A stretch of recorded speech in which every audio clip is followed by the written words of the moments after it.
Obrigado para pregar aqui, né, pelos adolescentes que tem convidado, ele sempre aceita. Quero agradecer mais uma vez, tá?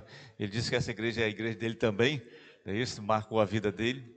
E seja muito bem-vindo mais uma vez, meu irmão. Que Deus esteja usando o irmão, tá bom? Que sente-se muito bem aqui no nosso meio. Eu creio que já tem sentido, né? Já pregou aqui na sexta jovem, pregou no domingo, né, e está de volta. Muito obrigado, meu. Deus esteja abençoando, usando o irmão.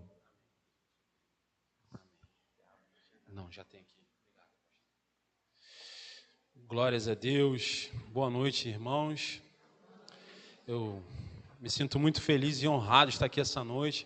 Agradecer a oportunidade, a confiança do pastor. Agradecer a Luciana, líder que me convidou para estar aqui. Agradecer os jovens também. Muito obrigado. Pela misericórdia do Senhor, eu estou aqui, não me sinto digno de estar aqui. Mas graças a Deus eu sou lavado pelo sangue do Cordeiro, pelo sangue de Jesus que me faz levantar, né? Me dá fôlego de vida, me faz falar em nome dele, o Espírito Santo me impele a isso. Eu queria agradecer aos irmãos, me sinto muito à vontade aqui, costumo dizer que essa é a minha segunda igreja do coração, por quê? Nós cantamos aqui que Deus é o Deus que ouve o nosso clamor, mas além de ouvir o nosso clamor, Ele também responde o nosso clamor. Deus, Ele responde às nossas orações. E nós devemos levar isso a sério. Porque às vezes nós oramos ao Senhor e não esperamos, não damos tempo para que Ele responda. Porque nós já temos no nosso coração a resposta. A gente já sabe o que a gente quer ouvir, mas nem sempre a resposta do Senhor é aquilo que a gente quer ouvir. O Senhor nos ama e Ele tem compromisso em fazer o que é melhor para nós, não aquilo que nós queremos. Nem sempre aquilo que nós queremos é o melhor para nós, amém? E eu orava ao Senhor, pessoal, eu fui num retiro, na minha igreja a gente tem um evento chamado Final de Semana de Vida Vitoriosa. E eu fui nesse retiro, fiquei um tempo, e eu entendi do Senhor por fé, que estava na hora de eu servir ao Senhor, de eu seguir o caminho do meu chamado. Mas eu tive um problema, porque eu não sabia qual era o meu propósito, eu não sabia qual era o meu chamado. Eu sabia que o Senhor tinha me chamado, mas eu não sabia para onde, nem quando Ele tinha me chamado. E eu comecei uma saga de oração. Eu já contei meu testemunho aqui, numa outra oportunidade que eu vim, a terceira vez que eu estou aqui. E eu comecei a orar, meus irmãos, comecei a buscar o Senhor. E onde eu ia, o Senhor me respondia. Só que eu queria uma resposta mais direta, né? Eu queria uma resposta mais, como é que se diz, consistente do Senhor. Então eu comecei a buscar o Senhor com mais profundidade. E aí eu vim de férias aqui, eu tenho uma casa aqui, a gente usa a casa para descanso. Eu vim de férias aqui, e aqui o Senhor usou um vaso para me responder tudo aquilo que eu tinha perguntado. O Senhor me respondeu a cada pergunta que eu fiz em oração. Aqui nessa igreja, meus irmãos, o Senhor usou um vaso dele e me respondeu com carinho, com exatidão e com eficiência. Ainda me deu uma palavra profética. O Senhor disse para mim, olha, daqui a um tempo você voltará aqui e você vai pregar aqui. E naquele tempo, meus irmãos, eu nem tinha noção daquilo que o Senhor tinha preparado para mim. Eu nem tinha noção que um dia eu estaria pregando a palavra dele. Porque eu sou um homem que não parece, mas eu estou aqui pela misericórdia do Senhor. Eu tenho dificuldade para falar em público. Eu tenho dificuldade, meus irmãos. Eu tenho um canal no YouTube, então as pessoas podem perguntar assim, poxa, mas você tem um canal no YouTube, como assim você tem dificuldade? Mas aqui a gente está pregando a palavra de Deus, a gente tem um compromisso com o Senhor. A gente tem um compromisso de ensinar a palavra de Deus. Então, eu estou aqui pela misericórdia do Senhor. Por essa razão, essa igreja é minha segunda igreja do coração. Eu sou muito grato, e toda vez que eu venho aqui, eu sou muito bem tratado, por isso que eu volto. Eu sou muito bem tratado, eu me sinto em casa, e quando eu sou convidado, eu falo com o meu pastor, já digo, pastor, eu sou muito bem tratado lá, por favor, não me diga não. Não me diga não, me deixe lá, porque eu gosto muito daquela igreja. Então, meus irmãos, sem mais delongas, eu fui chamado aqui e me deram um tema, atendendo ao chamado, do Senhor a não desistir, E como é que a gente atende a um chamado do nosso Deus, pessoal? Talvez vocês já tiveram a oportunidade de discernir, de entender um chamado de Deus na vida de vocês.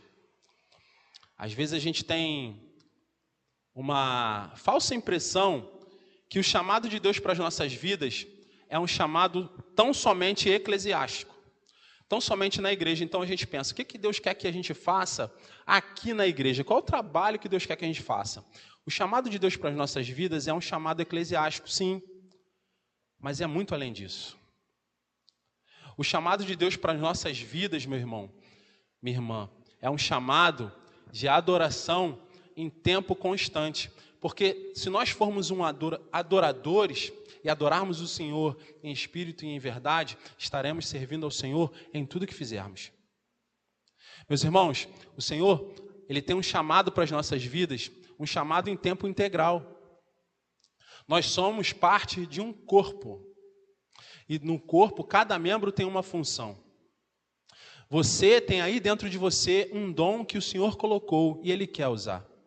Ele quer usar você para proclamar a palavra dEle, proclamar o Evangelho, para engrandecer o nome dEle. E você é um instrumento do Senhor. Talvez você ainda não saiba disso, como eu não sabia. Experimente orar e pedir ao Senhor que te direcione, para que Ele fale contigo onde Ele quer que você sirva. Então, para atender um chamado do Senhor, em primeiro lugar, eu preciso identificar qual o chamado. Atender um chamado do Senhor a não desistir. Como é que eu vou desistir de algo que eu não sei especificamente o que é? Às vezes nós não temos clareza daquilo que o Senhor nos chamou para fazer. E a gente começa a fazer coisas que nós não fomos chamados a fazer. E se nós não fomos chamados a fazer, meus irmãos, a gente vai se cansar. Sabe por quê? Porque Jesus disse que sem Ele nada podemos fazer. A gente vai se cansar porque a gente não vai estar fazendo aquilo que o Senhor nos chamou a fazer. Eu converso muito com o pessoal da minha igreja e a gente comenta sobre o seguinte problema que a gente vive hoje. Tem defasagem nos serviços da igreja. Então o que as pessoas fazem? As pessoas começam a fazer coisas que elas não foram chamadas a fazer. E a motivação delas é o seguinte: eu preciso ajudar. A motivação parece boa, parece uma boa motivação. Mas se Deus não chamou você para fazer aquilo, o que acaba acontecendo? Chega lá na frente, você fica enfadado. Você não consegue dar frutos, porque você não está arraigado na árvore que é Jesus. Eu não estou dizendo que a sua vida não está em Jesus. Eu estou dizendo que Jesus não te colocou ali para fazer aquele tipo de trabalho. Então, é importante nós sabermos especificamente qual é o nosso chamado e para onde Deus determinou, para onde Deus quer nos usar. E eu espero conversar um pouquinho com os irmãos sobre isso essa noite. E para atender o chamado do Senhor, nós precisamos tomar decisões. Nós precisamos tomar decisões. Meus irmãos, eu costumo dizer que a nossa vida é feita de decisões. Tomamos decisões a todos os momentos, desde que acordamos até a hora que vamos dormir. Hoje você tomou a decisão de vir aqui buscar o Senhor, porque você entendeu que você precisa do Senhor para viver, você precisa ouvir a palavra do Senhor, você precisa buscar o Senhor, porque isso é uma questão de vida ou de morte, né?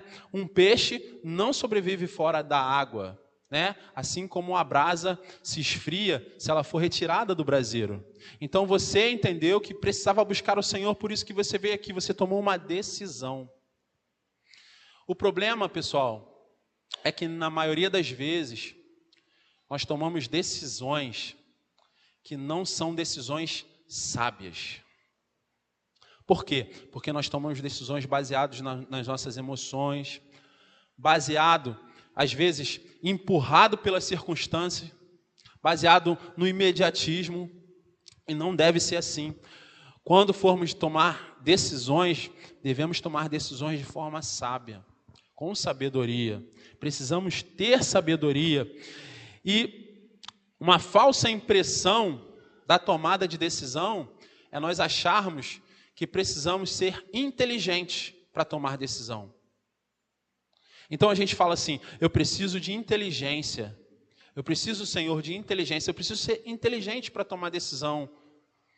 Beleza, você precisa ser inteligente, mas a inteligência é a capacidade de raciocinar de forma eficiente, adequada e cognitiva. quando eu sou inteligente, eu consigo raciocinar de forma adequada. Mas eu não tenho capacidade de enxergar além daquilo que os meus olhos me mostram.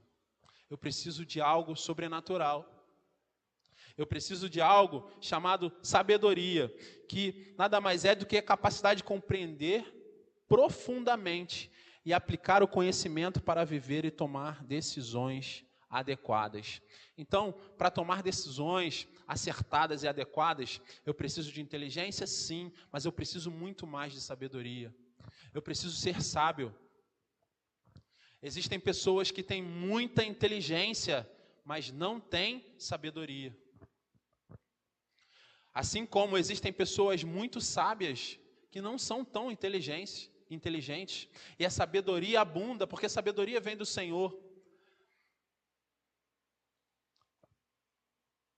Então, pessoal, nós precisamos de sabedoria. Em Gênesis 3, 4, 5, não precisa abrir, a palavra de Deus vai dizer o seguinte para a gente. Vai contar, né, aquilo que aconteceu, o engano da serpente, né? E disse a serpente à mulher: certamente não morrerão. Deus sabe que no dia em que dele comerem, seus olhos se abrirão e vocês serão como Deus, conhecedores do bem e do mal. Nesse dia aqui, a gente adquiriu um problema. Que problema é esse? Nós conhecemos o bem do nosso ponto de vista e também o mal. Isso quer dizer que nós ganhamos a capacidade de discernir aquilo que é bom ou aquilo que é mal. Só que nós temos um grande problema aí. Nós não fomos projetados para isso. A gente não tem capacidade de entender e nem de discernir aquilo que é bom ou que é mal para nós. E a serpente aqui enganou Eva, todos os irmãos conhecem o que aconteceu aqui. E ela disse assim: Deus sabe que no dia que deles comerem, seus olhos se abrirão e vocês como Deus, vocês serão como Deus, conhecedores do bem e do mal. Somos criados à imagem e semelhança do Senhor, amém? Mas não somos como o Senhor. Não somos como o Senhor. Não temos capacidade de entender. Não temos capacidade de entender e discernir aquilo que vai nos acontecer no minuto seguinte. Meus irmãos, assim como eu falo com vocês nessa noite, não sei o que me acontecerá daqui a alguns segundos. Assim como os irmãos também não sabem, porque nós não fomos criados para isso. Então, pessoal, a decisão tomada por Adão, depois que ele foi enganado pela serpente, afetou a todos nós. A decisão que Jesus tomou também, quando decidiu obedecer ao Senhor, também afetou aqueles que creem. Porque Adão, ele não aplicou o conhecimento que tinha da ordem de Deus. Adão sabia, conhecia a ordem do Senhor, meus irmãos, conhecia. Ele conhecia a ordem do Senhor, para ele não comer daquele fruto da árvore do conhecimento do bem e do mal. Mas ele não aplicou o conhecimento, ele não usou de sabedoria. Ele não usou de sabedoria, ele se deixou enganar. E todas as vezes que nós não agirmos com sabedoria, poderemos incorrer no engano. E o engano deixa grandes consequências. Pessoal, nós que somos cristãos, nós não podemos nos enganar. A Bíblia vai dizer que de Deus não se zomba. Aquilo que o homem plantar, também será aquilo que ele colherá. De todas as decisões que nós tomamos, haverão consequências. Decisões certas ou também decisões erradas. De todas as decisões que tomamos, haverão consequências. Então, adquirir sabedoria e crescer em sabedoria é de suma importância para as nossas vidas. É de suma importância. Meus irmãos, quando eu vinha para cá, eu conversava com a minha esposa no carro e eu conversava com ela sobre um sentimento que eu tenho, de que a gente está vivendo uma crise moral muito grande. Esse é o meu sentimento. Talvez os irmãos não concordem, eu respeito isso. Mas eu estava dizendo que a gente está vivendo uma crise moral muito grande e uma crise teológica muito grande. Porque nós nos tornamos resultadistas. E o que isso quer dizer? a gente entende como sucesso aquilo que a maioria das pessoas entende como sucesso. Mas às vezes, esse sucesso não é o sucesso de Deus. Às vezes, esse sucesso não é o sucesso que Deus diz que é um sucesso. E deixa eu dar um exemplo. Lógico que nós queremos ver uma igreja cheia de pessoas. Queremos ver uma igreja cheia de pessoas sedentas por Jesus. Então, a gente começa a entender o quê? Igreja cheia é sinônimo de sucesso. Eu creio que nem sempre Deus pensa dessa forma. Eu creio que sucesso diante de Deus é uma igreja fiel aos princípios morais, fiel ao Evangelho, fiel a essa palavra. Eu penso dessa forma. Então, meus irmãos, por nos tornarmos resultadistas, o que acaba acontecendo e alimenta essa crise? Algumas pessoas começam a falar aquilo que o povo quer ouvir. Começa a pregar uma mensagem antropocêntrica, uma mensagem voltada ao sentimento do homem, uma mensagem que todos querem ouvir, uma mensagem que vai virar corte do TikTok, que vai virar corte do Instagram, uma mensagem às vezes, de uma palavra que mostra o homem olhando para si só, que criou um Deus que não existe, um Deus desse tamanho, que serve garçom de um homem gigantesco. Talvez seja por isso, pessoal, que muitas pessoas não têm experimentado os milagres do Senhor. Talvez seja por isso que Jesus não fica livre, o Espírito Santo não tem liberdade para se manifestar no meio do povo como ele fazia no passado e como ele faz hoje, se nós permitirmos, se nós invocarmos. Então, outro dia eu vi uma entrevista de uma pessoa que tem muitos seguidores nas redes sociais. Essa é uma pessoa que faz muito sucesso. E ela foi num podcast, e ela faz muito sucesso, inclusive entre os jovens. Ela foi num podcast e o entrevistador perguntou para ela: senhora, por que você não ensina a Bíblia? Você sempre está nos contando exemplos, fazendo comparações, e são muito legais. Mas por que você não ensina a palavra de Deus? E ela respondeu: porque não dá engajamento. Quando eu coloco a palavra de Deus pura, ninguém curte, ninguém vê, ninguém quer olhar para mim. E nós devemos ter cuidado com aquilo que nós estamos consumindo. Por quê? Porque se nos tornarmos resultadistas, vamos virar refém desse tipo de gente. Pessoal, o mundo tem sede, mas eles têm sede de Jesus. Eles não sabem do que eles têm sede. Eles têm sede de Jesus, mas eles se alimentam, eles tentam matar a sede deles com os desejos mundanos e ensinos que não são ensinos da palavra de Deus. E isso os leva ao auto-engano. Eles continuam com sede e continuam vazios. Jesus certa vez disse: se você tem sede, beba de mim. Então, pessoal, algumas pessoas têm essa sede, mas eles não querem beber de Jesus. Eles não querem beber do evangelho puro e simples, o evangelho que prega o arrependimento. Não existe vida com Deus sem arrependimento, pessoal. E as pessoas estão pregando por aí o evangelho sem arrependimento. Um evangelho onde você não precisa se quebrantar. As pessoas dizem assim: por que você não parou de pecar? Elas dizem assim: porque eu quero. E Jesus me ama assim mesmo. Elas criaram um Deus que não existe. E isso é muito perigoso, meus irmãos. Talvez seja o tempo de nós nos atentarmos e voltarmos ao princípio do Evangelho. Porque eu creio, meus irmãos, que haverá um tempo onde não teremos mais tempo. Existem pessoas que têm medo da volta de Jesus. Quando a gente fala assim: olha, Jesus está voltando, elas dizem: ora, Ele está voltando? E a gente diz assim: está voltando. Nós deveríamos temer a volta de Jesus.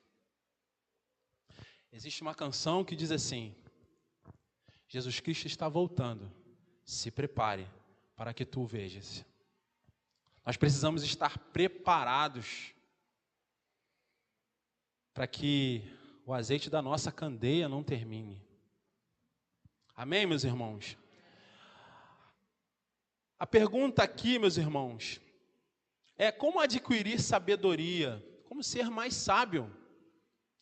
Talvez seria mais fácil se sabedoria fosse vendida num supermercado.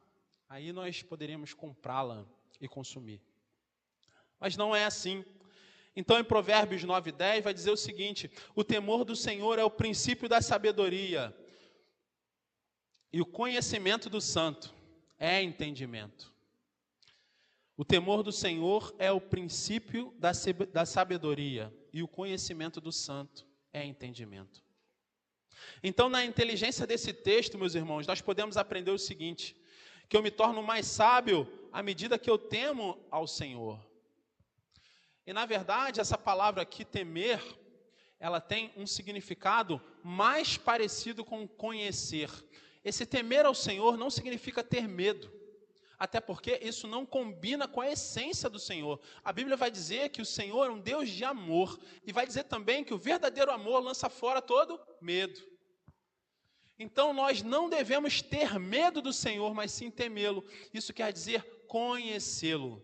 Então, talvez, eu vou conjecturar aqui, trazer para a linguagem de hoje, nós poderíamos dizer o seguinte: o conhecimento do Senhor é o princípio da sabedoria.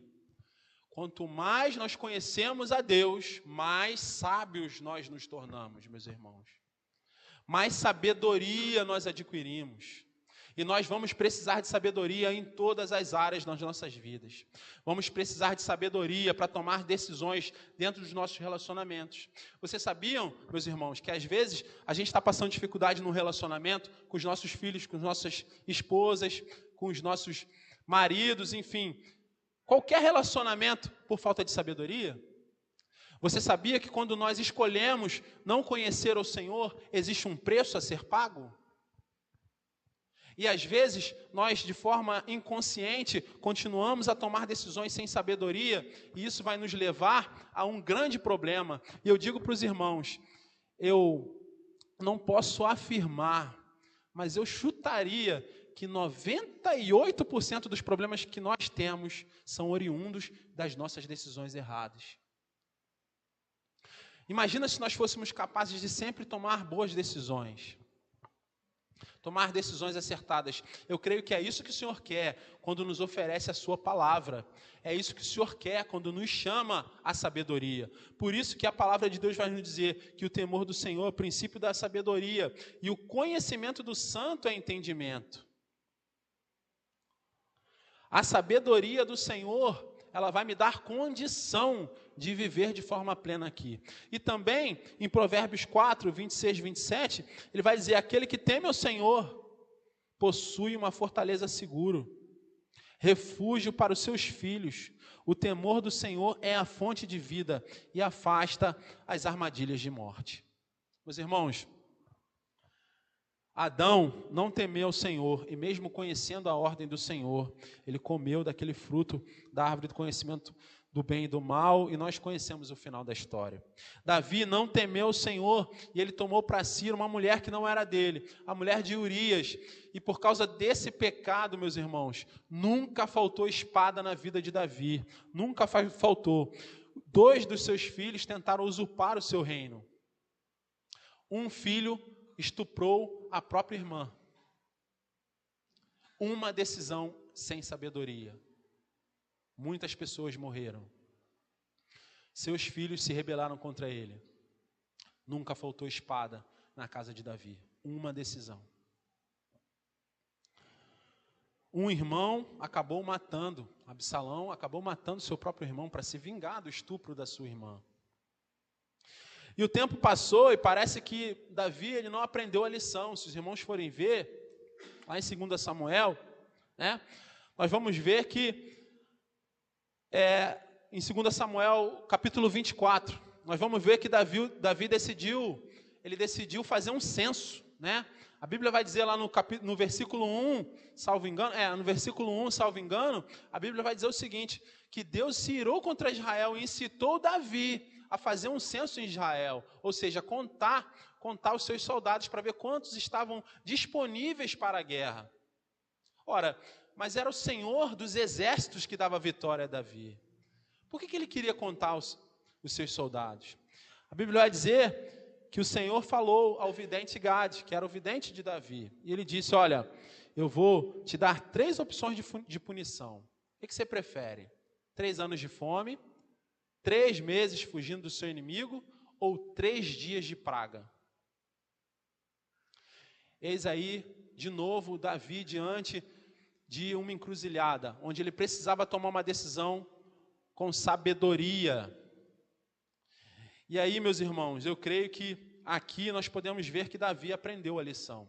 E ele respondeu, eu prefiro cair nas mãos do Senhor, porque Ele é grande em misericórdia.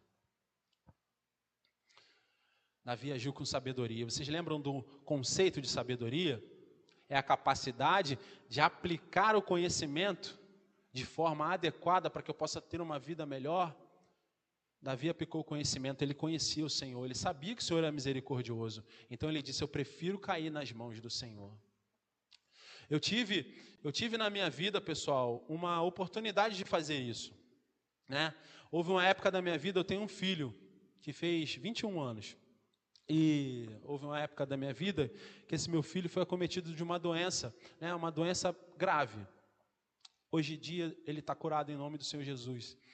E a gente está aqui para dar testemunho daquilo que o Senhor fez nas nossas vidas. Mas isso fica para outra oportunidade, né? Mas se eu continuar sendo bem tratado aqui, eu vou voltar, pastor. Né? Então, pessoal, o Senhor certa vez me disse, eu vou curar o teu filho. Embora a medicina dissesse para nós, minha esposa está aqui, pode comprovar, que a doença do meu filho não tinha cura. Mas o Senhor me disse, eu vou curar o teu filho.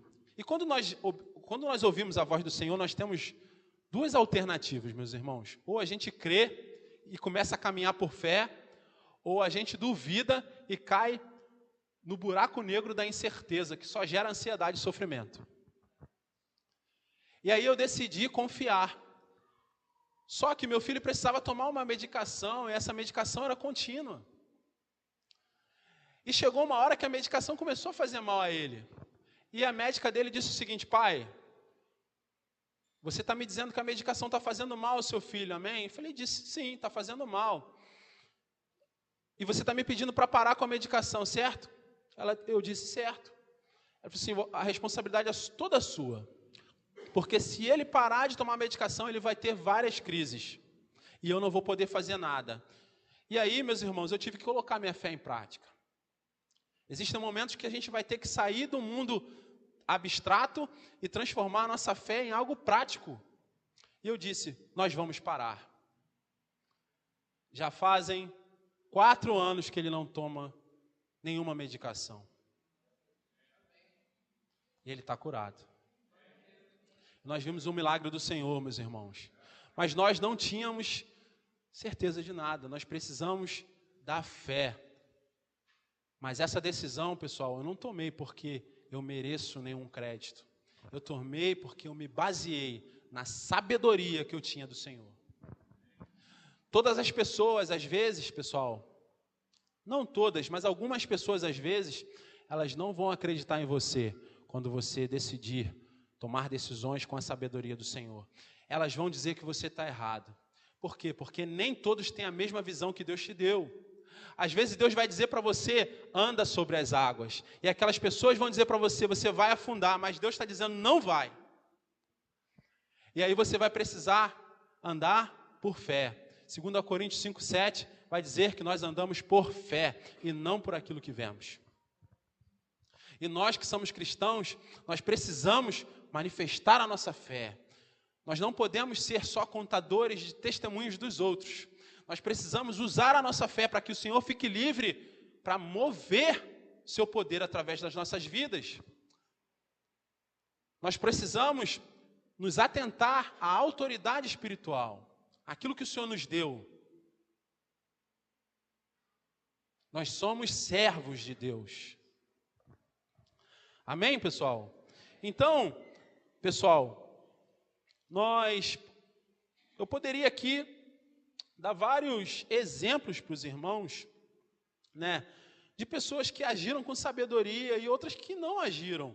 A Bíblia tem muitos exemplos, mas eu quero dizer aqui mostrar aqui um exemplo prático de sabedoria, né?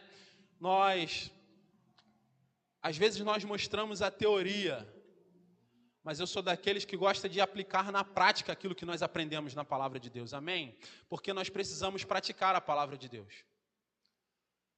Nós precisamos praticar a palavra de Deus. Colocaram na nossa cabeça que a vida com Deus é algo enfadante, algo chato. Disseram pra gente que a gente perde tempo estando aqui domingo, que a gente perde tempo estando nas células. Eu não sei se a nossa igreja aqui é uma igreja em célula, mas que a gente perde tempo nos cultos às quartas-feiras. O mundo aí diz pra gente que a gente está perdendo tempo aqui. Sabe o que o mundo está dizendo para os jovens? Você está perdendo sua juventude, você está perdendo seu tempo, você podia estar se divertindo. Sabe por que isso acontece? Porque às vezes a gente aprende a palavra de Deus, mas a gente não aprende a praticar o que a gente aprendeu. E eu creio que esse texto aqui traz uma prática para a gente, pessoal. E se os irmãos quiserem abrir para acompanhar, nós vamos ler de forma bem rápida o Salmo 73.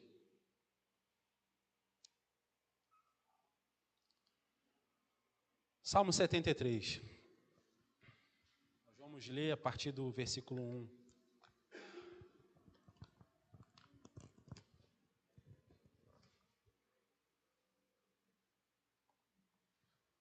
Amém? E quem achou diz amém. Amém. Salmo 73, ele vai dizer assim, meus irmãos: certamente Deus é bom para Israel, para os puros de coração. Vamos parar aí e mastigar esse texto. Ele diz, certamente Deus é bom. Ele não está dizendo assim, eu acho que Deus é bom. Ele está dizendo, certamente, eu garanto a você. Ele está falando com autoridade como quem já provou, como quem já vivenciou, é um testemunho. Ele está dizendo aqui para a gente o seguinte, certamente Deus é bom para Israel. Quem é Israel, pessoal? Israel aqui representa o povo de Deus. O que nós somos? Povo de Deus. Então, o que ele está dizendo para a gente aqui? Certamente o Senhor é bom para a Igreja Batista em Praça da Bandeira, porque nós somos o povo de Deus. Não importa aquilo que nós estamos vendo, não importa as circunstâncias, não importa aquilo que nós vamos passar dificuldades, porque o nosso Senhor disse que no mundo nós teríamos aflições, mas teríamos que ter bom ânimo, porque Ele venceu o mundo, e a nossa esperança está nele. Amém? Então ele está dizendo aqui para a gente, certamente Deus é bom para Israel, para os puros de coração. Quanto a mim, aí ele já explica diferente, olha só.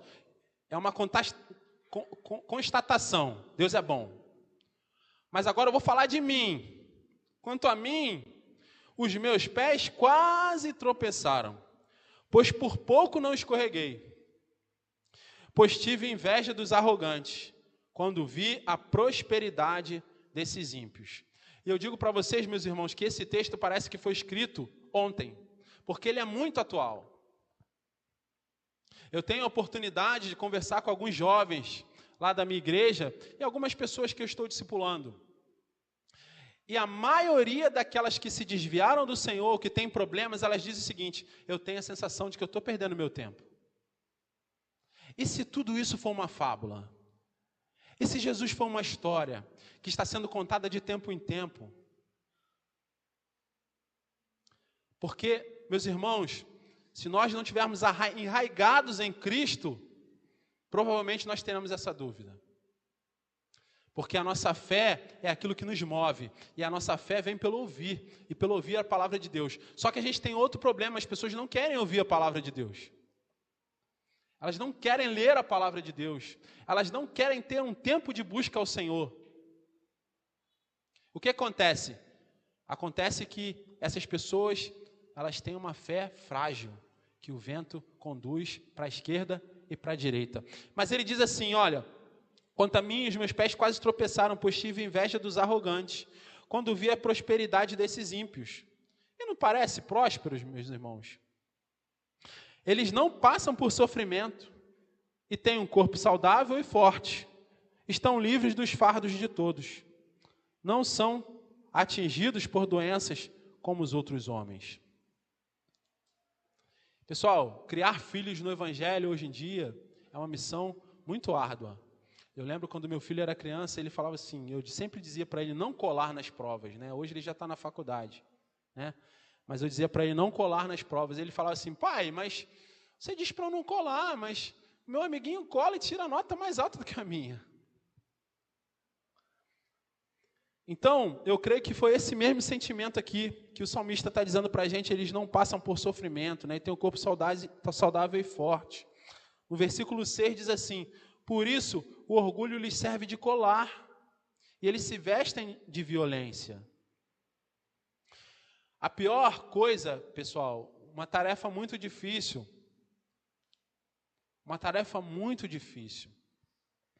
não é nós pregarmos para aqueles que não conhecem a Jesus.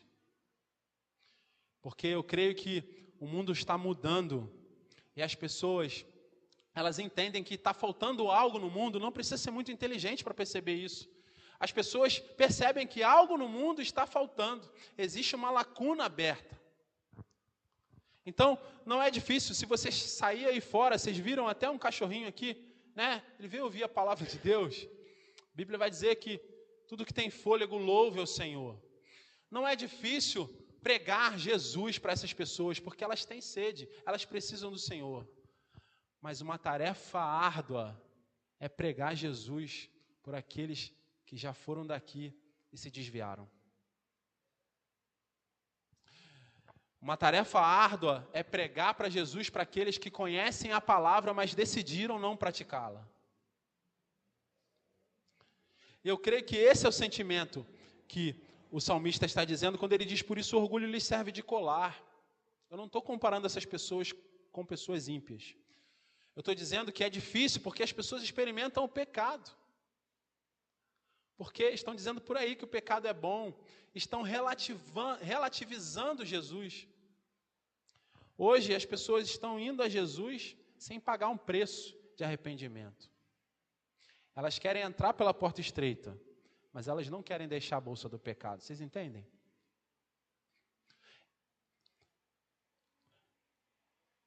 No versículo 7 diz assim, do seu íntimo brota a maldade, da sua mente transbordam maquinações. Eles zombam e falam com más intenções. Em sua arrogância ameaçam com opressão. Com a boca arrogam a si os céus e com a sua língua se apossam da terra. Por isso seu povo se volta para eles e bebe suas palavras até saciar-se. Eles dizem, como saberá Deus? Terá conhecimento ao Altíssimo? Né? Eu lembro quando eu era criança, né, quando a gente ia fazer alguma coisa errada, escondido das nossas mães, a gente olhava assim, né, para ver se tinha alguém olhando, né? Olhava para um lado, olhava para o outro. Na verdade, a gente tem que fazer assim, ó. Senhor, será que o Senhor está vendo? Então, pessoal, ele vai dizer, assim são os ímpios, no 12, sempre despreocupados, aumentam suas riquezas. E aqui ele vai dizer, no 13, ele vai dizer algo muito duro de ser compreendido. E talvez nós podemos aplicar isso não só nas vidas dos jovens, porque eu sei que o culto de hoje é um culto organizado pela juventude.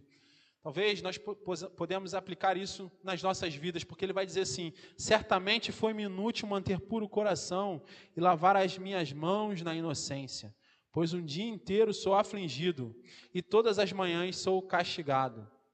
Se eu tivesse dito, falarei como eles, teria traído os teus filhos. O que ele está dizendo aqui para a gente, pessoal? Como é duro você servir a Deus, ser servo de Deus. Às vezes nós somos perseguidos. E nós escolhemos o caminho mais fácil.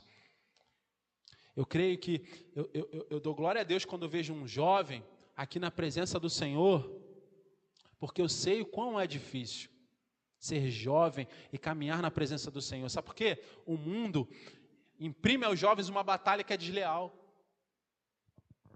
Porque se você for fiel ao Senhor, provavelmente você vai ser excluído, porque você vai estar na contramão do mundo. E aquilo que os jovens temem é a exclusão, é a rejeição. Então o inimigo, ele luta de uma forma desleal, porque ele trabalha na identidade do jovem, ele diz, você vai ser rejeitado. Para você ser aceito, você precisa fazer isso, precisa fazer aquilo, precisa fazer aquilo outro, precisa fazer aquilo outro.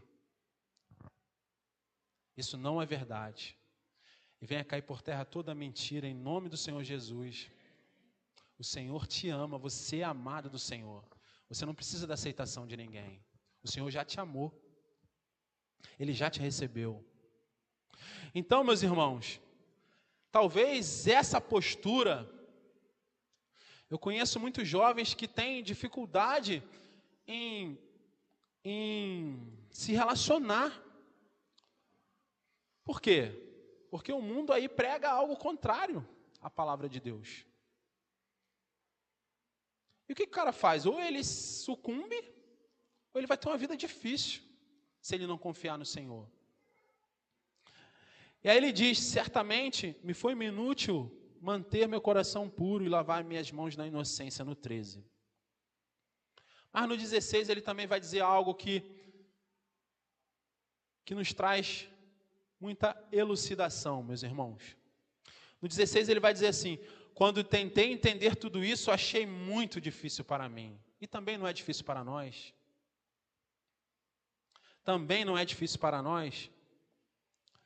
Até que entrei no santuário de Deus. Então compreendi o destino dos ímpios. Amém, meus irmãos?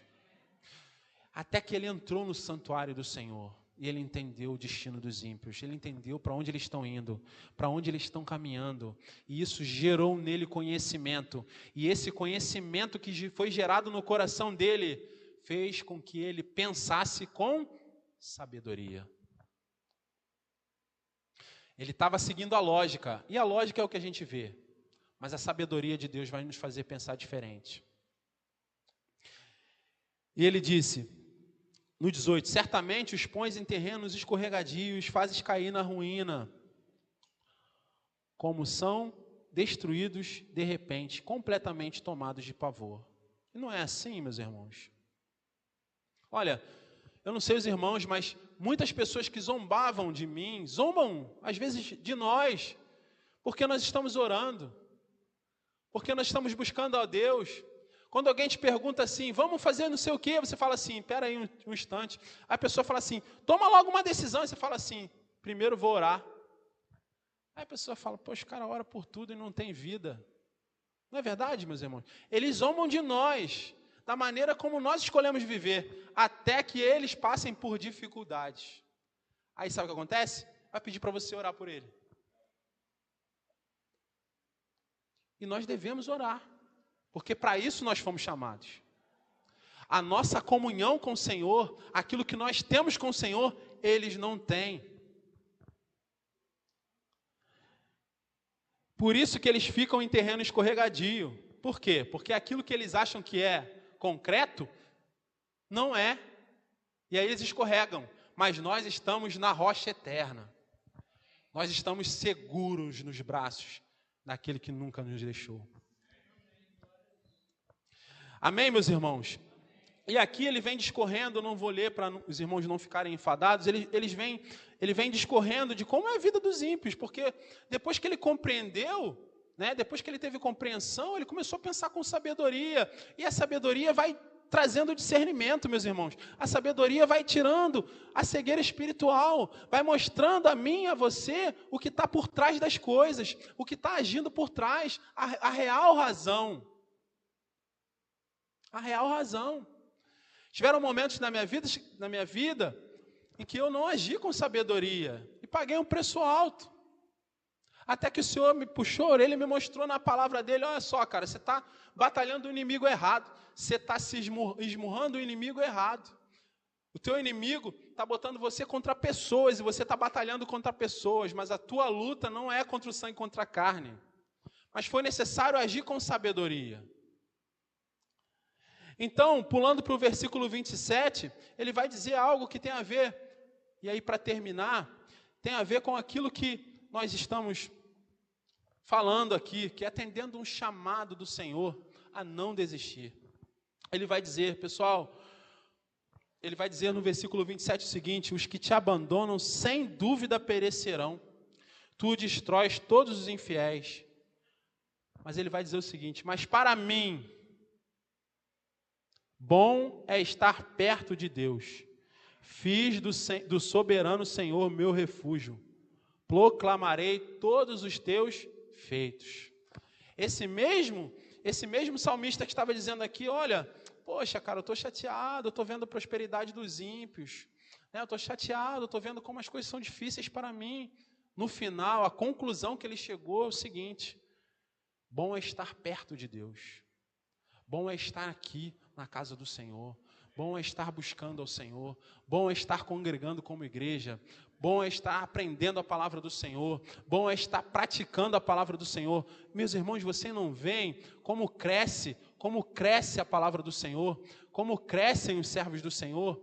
Outro dia, esses meninos que estavam aqui tocando e cantando eram tão jovens, hoje eles cantam, eles tocam, amanhã eles pregarão, amanhã eles testemunharão, e nós veremos o rejuvenescer da igreja do Senhor, nós veremos o futuro da igreja do Senhor, e nós precisaremos de sabedoria para dar a eles o suporte. Eles são o futuro da igreja,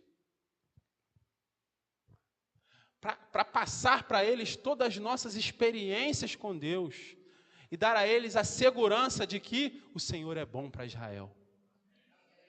O Senhor é bom, porque as circunstâncias nem sempre vão dizer isso. Às vezes as circunstâncias vão mostrar o contrário. É difícil para nós louvar o Senhor e entender que Ele é bom na dor. Mas o Senhor, na maioria das vezes, usa a dor para fazer de nós crentes mais fortes, crentes melhores, para nos afiar para a batalha. Então, meus irmãos,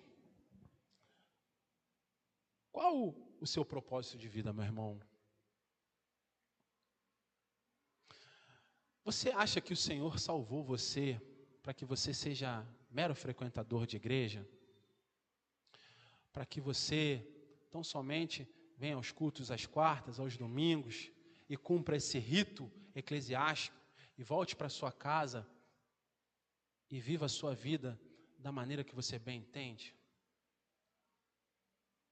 Qual o seu propósito de vida, meu irmão? Para que o Senhor te chamou? Qual o dom que você tem dentro de você que o Senhor quer usar? Talvez você diga, eu sou jovem demais. A palavra de Deus vai dizer que os jovens são fortes. Mas talvez você diga, eu sou velho demais. Eu digo para você,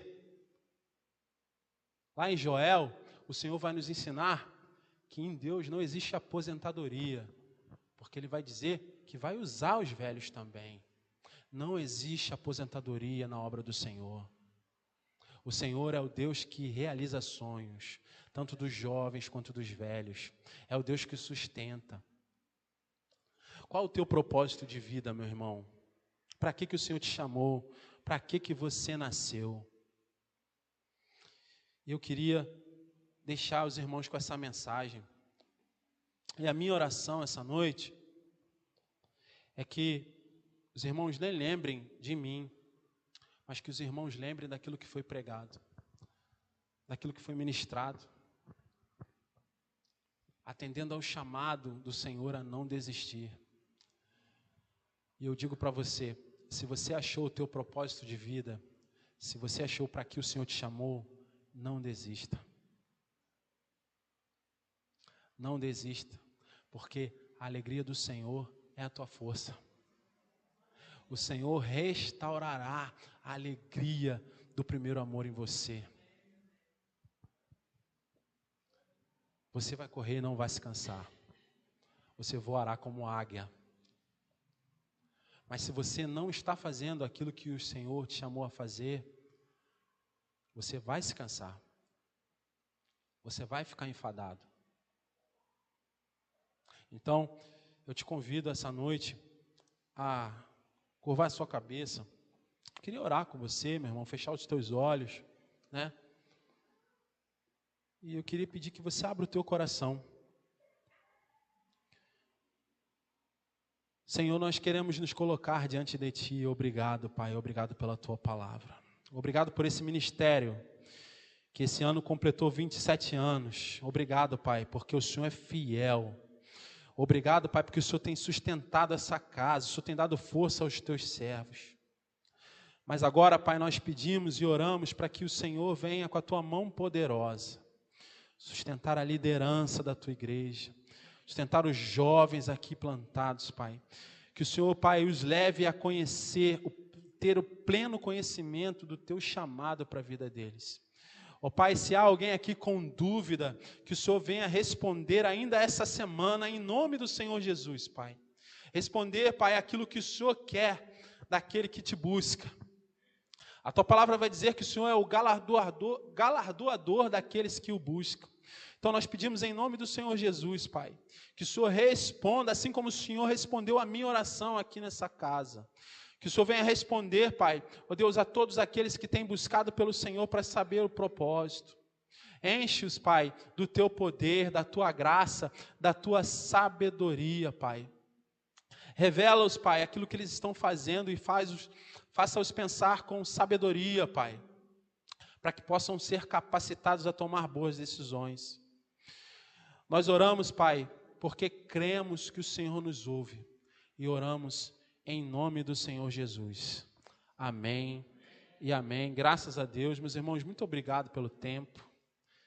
Peço perdão aos irmãos, né, se me excedi aqui no tempo, não sei qual o tempo que eu queria, mas deixa chamar aí o Ministério de Louvor e agradecer mais uma vez, né, a oportunidade.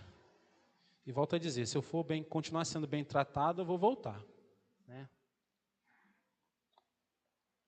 E que Deus abençoe os irmãos em nome do Senhor Jesus.